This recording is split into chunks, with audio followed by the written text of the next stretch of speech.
নমস্কার, আমি প্রাণ ডিমাস ডায়েরি থেকে। যারা যারা নতুন দোকান শুরু করতে চাও বা নতুন দোকান এখন কেবল চালু করেছো, তাদের জন্য এই ভিডিওটা।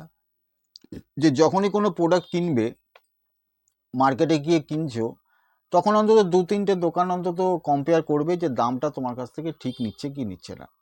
আর ব্যাপারটা কি বলো তো, শুধু 3-4টে দোকান বলে নয়, বেশ কিছু দোকান আছে যে দোকানে ইচ্ছা করেই তোমাকে ঠকানোর চেষ্টা করে, মানে হোলসেল মার্কেটে আর কি। তা সেটা একটুখানি খেয়াল রাখতে হবে যে ঠিকঠাকভাবে করছে কিনা। আর একটা টিপস তোমাদের আমি দিচ্ছি, যেটা তোমরা করে দেখতে পারো, হয়তো কাজে লাগতে পারে। আমার মেন ব্যবসা হচ্ছে যে এই সব ইমিটেশনের যে জুয়েলারিগুলো আছে এগুলো, তা ওর উপরে বেশি আমি কনসেন্ট্রেট করি। আর কসমেটিক্স হচ্ছে খুব সামান্য রাখি, খুব বিরাট কিছু আমি রাখি না। হ্যাঁ, কারণ আমার মেন এক্সপিরিয়েন্সটা অ্যাকচুয়ালি মানে এইসব জাঙ্ক জুয়েলারির উপরে। যে কোনো একটা প্রোডাক্ট তোমরা সিলেক্ট করো, যে কোনো একটা। তোমাকে 10-12টার মাথা মারতে হবে না, যে কোনো একটা প্রোডাক্ট তুমি সিলেক্ট করো। সেই প্রোডাক্টটা এমন সিলেক্ট করো যেটা মাঝে মাঝেই বিক্রি হয় টুকটাক, মানে ওটা fast moving item. Fast moving আইটেমের একটা প্রোডাক্ট তুমি একটা রাখবে, যেটা স্টকটা বেশি থাকবে আর মার্জিন কিন্তু খুব কম থাকবে। ধরো তুমি কোনো পাড়ায় দোকান করছো, তা পাড়ার দোকান হলে কি হয়, লোকে ভাবে কি যে পাড়ার দোকান তো, ও তো দাম বেশিই নেবে, ও তো বিক্রি বেশি হয় না, ও তো দাম বেশিই নেবে। তা নয় কিন্তু, দাম কিন্তু একই রকম থাকে। হয়তো সে জানে না যে কি পার্সেন্টেজে সে লাভটা নেবে, সেই ক্ষেত্রে হয়তো দোকানদারের ভুল হয়, কিন্তু দাম কিন্তু মোটামুটি একই থাকে।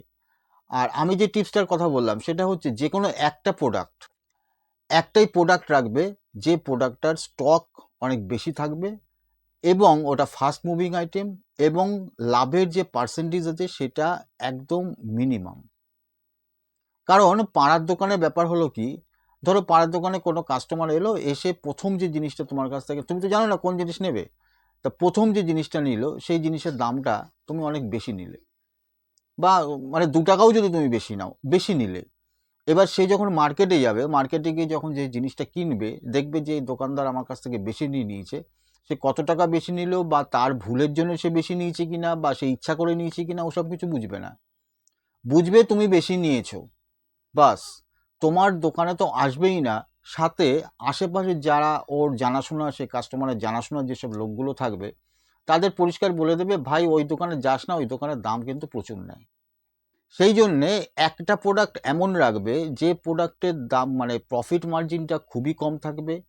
যে মার্কেটেই যাক না কেন, তোমার দাম থেকে বেশি ছাড়া কম হবে না। এটা কিন্তু মাথায় রেখো, এটা পুরো মেনটেন করো।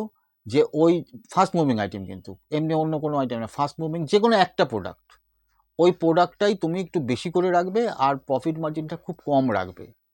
তাহলে দেখবে কাস্টমার ওই প্রোডাক্ট তো নেবেই, সাথে তোমার অন্য প্রোডাক্টও নেবে, এবং তা তোমার প্রতি তার একটা ফেথ জন্মাবে যে না, আমার পাড়ার দোকানে, আমি তো মার্কেটে গেছি, আমার তো 10-20 টাকা এমনি খরচা হয়েছে, ভাড়া ফাড়া দিয়েছি, হ্যাঁ, কিন্তু আমার পাড়ার দোকানের দাম কিন্তু একদম ঠিক আছে। সুতরাং ওই কাস্টমার কিন্তু তোমার কাছেই আসবে আবার, এটা আমি গ্যারেন্টি দিলাম। সুতরাং এই যে টিপসটা দিলাম, এটা একবার করে দেখতে পারো যে তোমাদের কোনো উপকারে লাগে কিনা। আর যদি উপকারে লাগে তাহলে কমেন্টে, ঠিক আছে, তাহলে এই ভিডিওটা আজকে এখানেই থাকুক। নমস্কার।